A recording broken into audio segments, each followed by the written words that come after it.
My nose is itchy. Hey, what's up, YouTube? It's your girl Miranda, and I've got a fun video coming at you today. My last couple videos have been on the heavier side, and I wanted to make something, fun and light and highlight my current favorite card game, Star Wars Unlimited. Now, I'm no stranger to card games. I did play Magic the Gathering professionally, after all, once upon a time. I've played many other card games as well, including other games published by Fantasy Flight. For full disclosure, I used to work for FFG as a playtester on the X-Wing miniatures game, although I currently have no business relationship with them. I just happen to like a lot of their games. X-Wing is actually how I came to be entangled with Star Wars Unlimited, as that was my previous lifestyle game. I even flew to Chicago to compete in the World Championships at Adepticon, so it was something I took fairly seriously. Unfortunately, X-Wing was discontinued this year, and I found myself with a gaping hole in my life. I didn't take the news well. There was a lot of shitty things going on in my life at the time already, and losing my favorite game sent me into a deep depression. But life goes on, and so I sought another lifestyle game to take its place. A bunch of my online X-Wing buddies were playing this new TCG, and to be perfectly honest, I thought the cards were ugly. Oh no, what have they done to my boy, Bill Burr? What is this face? But I was really missing hanging out with my friends, and well, it's been a hot minute since I played cards. So I read the rulebook and played a couple demo games and begrudgingly admitted that the game was actually really well designed. So then I signed up for one of my local pre-releases for the second set, Shadows of the Galaxy, and then mistakes were made. I should order some cards.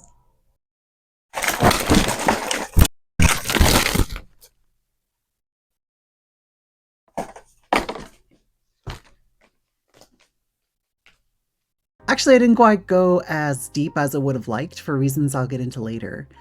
Suffice to say that this is probably the best card game I've played since Android Netrunner, which is saying a lot. I don't miss Magic, like, at all. But something about this game is scratching that long unscratched itch that I had for TCGs and has awoken some long dormant neurons in my brain.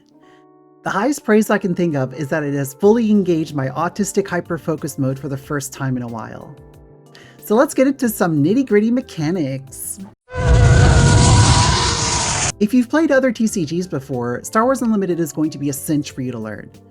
I think the closest comparison that I can make is that it's a cross between Magic and Star Wars Destiny, without those god-awful dice, thank the maker. I'm going to be using a lot of terms from Magic since I'm guessing most people watching this video will have at least some familiarity with that game, but hopefully this will be clear enough to anyone to follow along. Unlike Magic, Star Wars Unlimited is a sequential game. By that I mean each round or phase consists of players alternating actions until they both pass, as opposed to one player taking all of their actions and then the other taking all of theirs. The card types should be familiar to any Magic player. You have units, which are your creatures. They have a cost, a power, and a toughness, and many have special abilities. They're also subdivided into ground and space, but we'll get into that later. You have events, which are your sorceries. It's a card that has some effect and then gets discarded. And then there's upgrades, which are your enchantments. They're like cards that go onto units to buff or debuff them. There's also two special card types. There's leaders, which if you've played Commander are similar to, well, your Commander. They're a special version of units that are double-sided. You start in play with your leader, and they give you some bonus effect, and then later in the game you can deploy them as a unit. And then there's bases, which function as your life total and also determine which colors you can play in your deck. And that's pretty much it in terms of all the different cards. Now some of you might be asking, well, what about your lands? Or for you non-Magic people, where are your resources? Well, all of your cards are lands actually. At the start of the game, you're going to select two of your cards in hand to play face down as resources, and then at the end of each phase, you draw two cards and then you can select another card from your hand to play face down as a resource. This is the part of the game that I found the most difficult to learn the nuances of as a recovering Magic player. There's a great deal of tension in deciding which of your cards to keep and which to throw down as resources. Of course, sometimes the decision is obvious, and now that I've been playing for a couple of months, I'm used to it. But definitely when I was first learning how to play, I probably spent more time thinking about which cards to resource than how to sequence my actions. Speaking of, here's how your typical phase of Star Wars Unlimited goes. Players alternate taking actions until both players pass or one player wins the game. What are your actions? Well, I'm so glad you asked. Here are the typical actions you can take. You can play a card from your hand by paying its cost. You can attack with units. You can use an action ability. You can deploy your leader, which is technically a special case of the action ability. When you deploy your leader, you flip it over to its unit side and then put it into play ready. This is an epic action, which means you can only do it once per game. If your leader is defeated or would leave play, you flip it back to its leader's side exhausted. You can take the initiative, meaning you get to go first next phase. When you take this action, you forfeit any more actions for that phase and are considered to pass for your remaining actions. You can also pass, meaning you skip one action. You can still take an action on your next turn unless your opponent also passes or takes the initiative. There are a lot of keywords and abilities that will be familiar to longtime Magic players, such as analogs for trample, haste, first strike, or whatever. I'm not going to go through all the abilities and rules, but suffice to say that if you've played other card games, Star Wars Unlimited is going to be a quick game to pick up and learn. All right, so I just wanted to kind of illustrate how combat works and how the units work and how the lanes work in this game. So over here, this is kind of like just a regular board state, nothing super fancy. So this is my boss deck that I've been playing locally. That I won a store showdown with, hashtag humble brags. And this is kind of like a popular deck that we see right now is Han Solo. So I kind of touched upon this a little briefly earlier, but you'll notice that my leader has the colors on my leader Bosk are red and black, and the base I'm playing is green. So that means I can play red, black, and green cards in my deck. If I did want to include any like off-color cards, they just basically become more expensive. Here you'll notice that there are units on one side and the units on the other side. So this is a game that has two lanes. They're called arenas. There's the ground arena and there's the space arena. So if you've played some other like digital card games, so what comes to mind is like Soulforge or like the Elder Scrolls digital card games, is they have multiple lanes. So in this game, your lanes are kind of fixed, so your cards will tell you which lane they go into. So like if I pull up Mall here, it says on the card, it says ground. Whereas if I pull up this A-wing, it'll say on its space. It doesn't really matter like which side the ground is and which side space is, as long as you match up with your opponent. So the way attacks work is when you attack, you can either attack your opponent's base directly, or you can attack one of their units in the same arena. So for instance, this Mall could attack this remote village, or he could attack one of these two ground units. He could go after Luke Skywalker, or he could go after Yoda. But he wouldn't be able to go over to space and attack the A-Wing or the Red 3 here. Similarly, if the A-Wing wants to attack, it can attack my energy conversion lab directly, or it can go after one of my two space units here. And that's basically how combat works. Now, there are a bunch of like keywords and abilities in the game that will complicate things a little bit, but I wanted to keep this nice and simple, so I'm not going to get into any of the like abilities on the cards.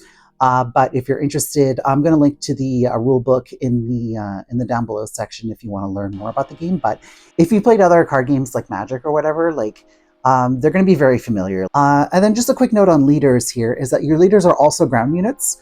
So at some point in the game, and now each leader is different, but they all will can deploy at when you reach a certain threshold. So for instance, my Bosk here, it says on the card, if I control 5 or more resources, I can deploy this leader. So that's an action to do that. It doesn't cost 5 resources. You just have to have 5 resources. So let's say I don't have the resources out just because I wanted to keep this nice and simple. But if I had 5 resources and I wanted to deploy my Bosk, and say I'm deploying my Bosk. So I would flip them over to the unit side and just put them in the ground arena. Same thing with this Han Solo, also ground units. Also deploys at 5, so if my opponent had 5 resources, they could flip it over to the unit side and put it in the ground arena. So yeah, basically that's how combat works. Most games are won through combat. So like you notice, the base will say how much health it has at the top left. So this remote village has 30 health, and this energy conversion lab has 25 health. This one has less health because it has a special ability. So I'm basically paying 5 health for that ability. All the regular bases have 30 health, and then the special bases have less health. This will keep going until you reduce your opponent's base to 0. If my units over the course of the game deal a total of 30 damage to this remote village, then I win the game. However, my opponent does 25 damage to my energy conversion lab throughout the course of the game, then I would lose. Damage persists, including damage on units, so it's not like Magic where all the damage heals at the end of each turn. Damage will persist until either some card effect heals it or the unit dies. So just a quick example, if my Maul, who is a 7/6, meaning it attacks for 7 and it has 6 total health, if I decide to attack my opponent's Yoda, I would just do that by turning it sideways, just like in Magic. So I would deal 7 damage to the Yoda, which only has 4 health, which is enough to kill it. And then the Yoda would deal 2 damage back to my Maul, so that would reduce his health down to 4, or he would just have 2 damage on it. Usually you can track that with like dice or with counters or whatever's convenient for you. If later on Maul gets 4 more damage on him, then he would also go to my discard pile. He would die. That's basically how it works. Like I said, I'm not going to go into all the special abilities. I just want to keep this nice and simple, just to illustrate how like combat works and how the ground and space arenas work. So, all right, back to the video. So I'm not going to pretend that the game is 100% perfect and there's no outstanding issues. The game is still very new, and the organized play for it is still getting started. Though it has grown on me, the art style can be a big deterrent for some. And I think the biggest issue with the game currently is the lack of supply. Your mileage may vary, of course, but where I live, Canada, it's very difficult and expensive to find singles and sealed products. Initially, when I wanted to try out the game, I told myself I'd play a couple drafts and see how I like it. Then I saw that none of my stores were running drafts. Then I clued in as to why. No one has any product. Fantasy Flight Games vastly underestimated the popularity of this game, and the demand for it far outstrips the supply. That's led to some pretty high prices for some of the more rare cards, although this is not even close to the most expensive card game out there. Still, even if I was willing to pay these inflated prices, I literally can't buy many of the key cards I need for the decks I want to play. None of the online retailers in Canada have them in stock, and shipping them from out of country is either not available or absurdly expensive. You might have better luck in the United States or Europe, but there's still the issue of inflated prices on both singles and sealed products. The good news is that all of these issues I've outlined are going to get better over time. At time of writing, the first planetary qualifier season is getting started, which is one of the ways to qualify for the World Championships next year. I'm already signed up for one.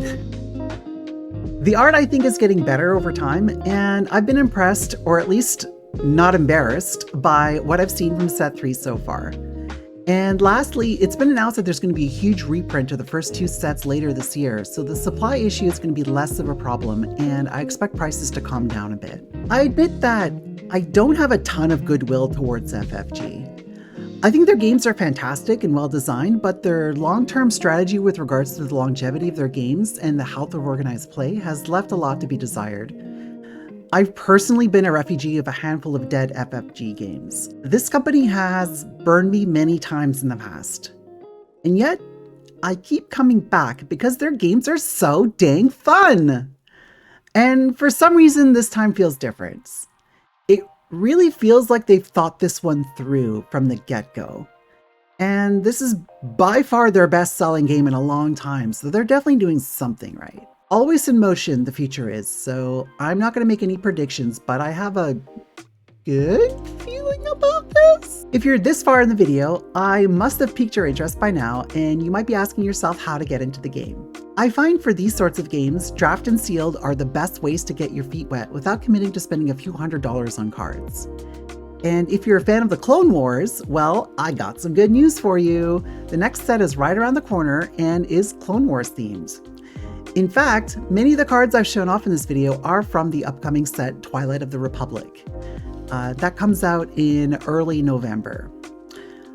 I played my first in-person games at the Set 2 pre-release, and I had a blast, so I recommend you check out your local pre-release if you have one. And if you're lucky enough to live somewhere that has Star Wars Unlimited draft nights, maybe check those out too. You can also play online for free, although there's no official online client yet. The two most popular unofficial ones are Tabletop Simulator and Carabas.net.